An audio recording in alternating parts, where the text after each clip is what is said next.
വിനയം എന്ന് പറയുന്നത് മനുഷ്യർക്ക് മാത്രം പ്രകടിപ്പിക്കാൻ കഴിയുന്ന ഒരു വികാരമാണ്.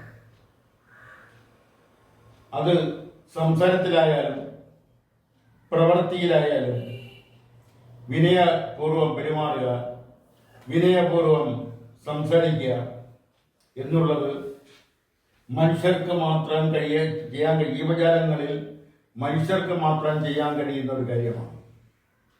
ഇപ്പോൾ ഇത് സൂചിപ്പിക്കാനുണ്ടായ സാഹചര്യം എന്ന് പറയുന്നത് കഴിഞ്ഞ ഏതാനും ദിവസങ്ങൾക്ക് മുമ്പ് കേരള നിയമസഭാ സ്പീക്കർ വന്ദേ ഭാരത് എന്ന് പറയുന്ന ആധുനിക സൗകര്യങ്ങളുള്ള ട്രെയിനിൽ യാത്ര ചെയ്യുമ്പോൾ ആ ട്രെയിനിൽ ചാർജ് ഉണ്ടായിരുന്ന ടി.ടി.ആറുമായിട്ടുണ്ടായ ചില ഭിന്നതകൾ, അഭിപ്രായ ഭിന്നതകൾ റെയിൽവേയിലെ ഉന്നത ചില ഉദ്യോഗസ്ഥരുടെ ഇടപെടൽ കാരണം ആ ടി.ടി.ആറിന് കേരള നിയമസഭാ സ്പീക്കറോട് ക്ഷമാപണം ചെയ്യേണ്ടി വന്നു, മാപ്പ് ചോദിക്കേണ്ടി വന്നു. അതിന്റെ കാരണം എന്ന് പറയുന്നത് വന്ദേ ഭാരതിൽ ബഹുമാനപ്പെട്ട സ്പീക്കർ സഞ്ചരിക്കുമ്പോൾ അദ്ദേഹത്തിന്റെ ഒരു പരിചയക്കാരൻ അദ്ദേഹം വരുന്ന എക്സിക്യൂട്ടീവ് സീറ്റിൽ വന്നിരുന്ന അദ്ദേഹത്തോട് സംസാരിച്ചുകൊണ്ടേയിരുന്നു. ആ സംസാരം ദീർഘനേരം നീണ്ടുപോയി. വണ്ടി കിലോമീറ്ററുകൾ, നൂറുകണക്കിന് കിലോമീറ്ററുകൾ കടന്നു പോയപ്പോൾ നിവർത്തിക്കേടുകൊണ്ട് ടി.ടി.ആർ വന്ന് അദ്ദേഹത്തോട് പറഞ്ഞു, ഇത് താങ്കളുടെ സീറ്റ് ഇവിടെയല്ല, താങ്കളുടെ സീറ്റിൽ പോയി ഇരിക്കണം. അതല്ലെങ്കിൽ ഇവിടെ ഇരിക്കുന്നതിനുള്ള അഡീഷണൽ ചാർജുള്ള ടിക്കറ്റ് താങ്കൾ എടുക്കണം. ഒരു ടി.ടി.ആറിനെ സംബന്ധിച്ചിടത്തോളം, ടിക്കറ്റ് എക്സാമിനുകളെ സംബന്ധിച്ചിടത്തോളം അദ്ദേഹം പറഞ്ഞത് ന്യായമായ ഒരു കാര്യം. വളരെ വിനയത്തോടു കൂടിയാണ് അദ്ദേഹം സ്പീക്കറോട് പറഞ്ഞു എന്നാണ് അറിയുന്നത്. എന്നാൽ അത് സ്പീക്കർക്ക് ഉൾക്കൊള്ളാൻ കഴിഞ്ഞില്ല. ഞാൻ കേരള നിയമസഭയിലെ സ്പീക്കറാണ്, എന്നെ ചോദ്യം ചെയ്യാൻ അല്ലെങ്കിൽ എന്നെ വിമർശിക്കാൻ, എന്റെ കൂടെ യാത്ര ചെയ്യുന്ന എന്റെ കൂട്ടുകാരനെ, പരിചയക്കാരനെ വിമർശിക്കാൻ സ്പീക്കർ ആളായോ? ആ നിലയിൽ വളരെ നിലവാരം കുറഞ്ഞ നിലയിലാണ് സ്പീക്കർ ചിന്തിച്ചു എന്നുള്ളത് പറയാതിരിക്കാൻ നിവർത്തിയില്ല. ടി.ടി.ആർ സൗമ്യമായി പറഞ്ഞു, ഇത് എക്സിക്യൂട്ടീവ് സീറ്റാണ്. സ്പീക്കറോടൊപ്പം ഇരിക്കുന്ന ആള് ടിക്കറ്റ് എടുത്തിരിക്കുന്നത് സാധാരണ സീറ്റിലേക്കാണ്. ഒന്നുകിൽ അദ്ദേഹം അവിടെ പോയി ഇരിക്കണം, അതല്ലെങ്കിൽ അഡീഷണൽ ചാർജ് എടുക്കണം, ആ ടിക്കറ്റ് എടുക്കണം. ടി.ടി.ആർ പറഞ്ഞതിൽ എന്താണ് തെറ്റ്? അദ്ദേഹത്തിന്റെ ഡ്യൂട്ടിയല്ലേ നിർവഹിച്ചത്.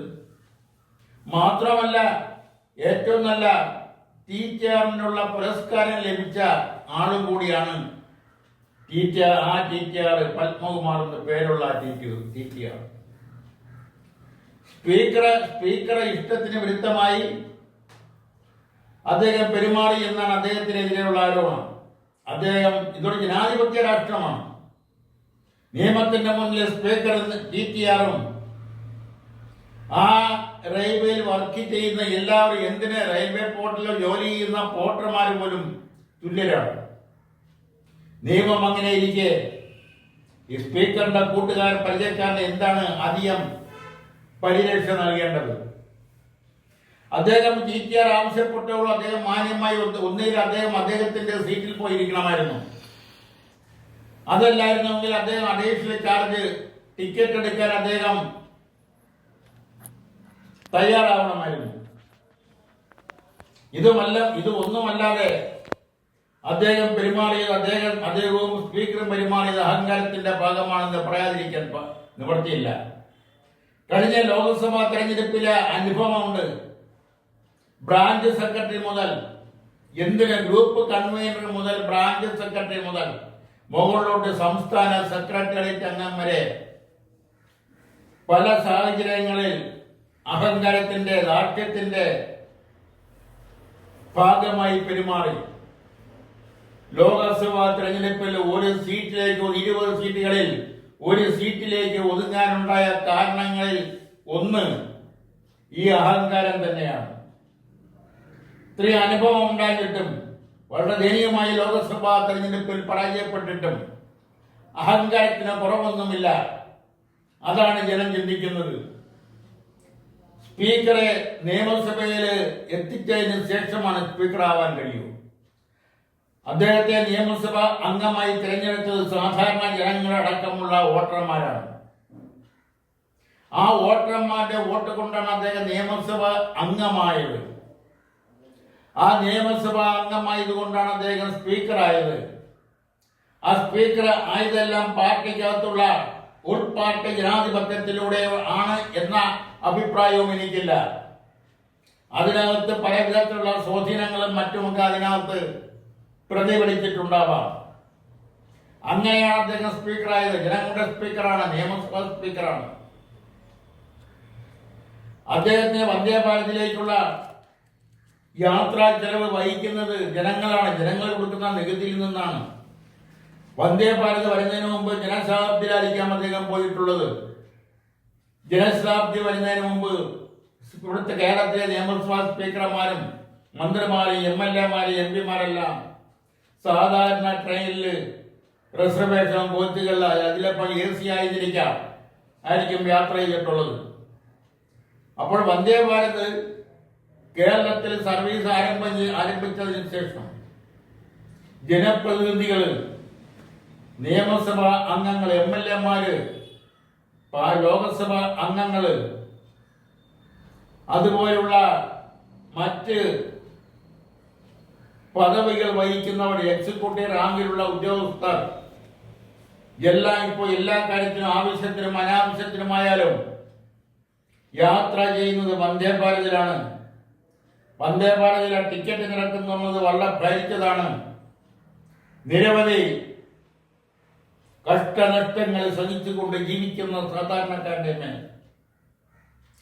ഈ ജനപ്രതിനിധികൾ സഞ്ചരിക്കുന്ന വന്ദേ ഭാരതിന്റെ ടിക്കറ്റിന്റെ ചാർജും കൂടി ജനങ്ങളിൽ അടിച്ചേൽപ്പിക്കുന്നൊരു പ്രവണത നല്ലതല്ല. ഇത്തരം പ്രവൃത്തികൾ ആവർത്തിച്ചുകൂടാ. ഒറ്റപ്പെട്ട സംഭവമാണെന്ന് കരുതാൻ വയ്യ. കാരണം കുറെ നാളുകൾക്ക് മുമ്പ് തിരുവനന്തപുരം സിറ്റി മേയർ ഒരു സാധാരണ KSRTC ജീവനക്കാരനോട്, അതിലെ താൽക്കാലിക ജീവനക്കാരനായ ഒരു ഡ്രൈവറോട് പെരുമാറിയ രീതി അത് വളരെ വിവാദമായിരിക്കുന്നു. ഈ മേയറെ തെരഞ്ഞെടുത്തത് വഴുതക്കാട് വാർഡിലെ സാധാരണ ജനങ്ങളും അവിടുത്തെ നിവാസികളുമാണെന്നുള്ള കാര്യം ഒരു നിമിഷമെങ്കിലും ആ മേയർ മറന്നുപോയിരിക്കാം.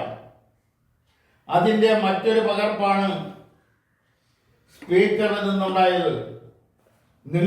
നിങ്ങളെ തിരഞ്ഞെടുത്തത്, നിങ്ങൾ ആഹാരം കഴിക്കുന്നത്, നിങ്ങൾ താമസിക്കുന്ന വീടിന് വാടക കൊടുക്കുന്നത്, നിങ്ങൾ ഉപയോഗിക്കുന്ന കറണ്ടിന് ഇലക്ട്രിസിറ്റി ബോർഡിന് കറണ്ട് ബില്ലടയ്ക്കുന്നത്, വാട്ടർ ബസ്സിന് ബില്ലടയ്ക്കുന്നത്, നിങ്ങൾ യാത്ര ചെയ്യുന്ന കാറിന്റെ ടാക്സ് അടയ്ക്കുന്നത്, അതിൽ ഡീസൽ അടയ്ക്കുന്നത്, അത് നിങ്ങളുടെ വീട്ടിലെ മറ്റു ചെലവുകൾ എല്ലാം വഹിക്കുന്നത് ഈ നാട്ടിലെ ജനങ്ങളാണെന്നുള്ള ബോധം നിങ്ങൾക്കുണ്ടാവണം.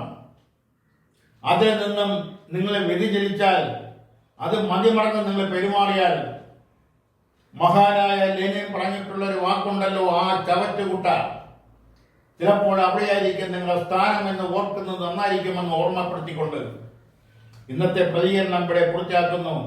നന്ദി, നമസ്കാരം.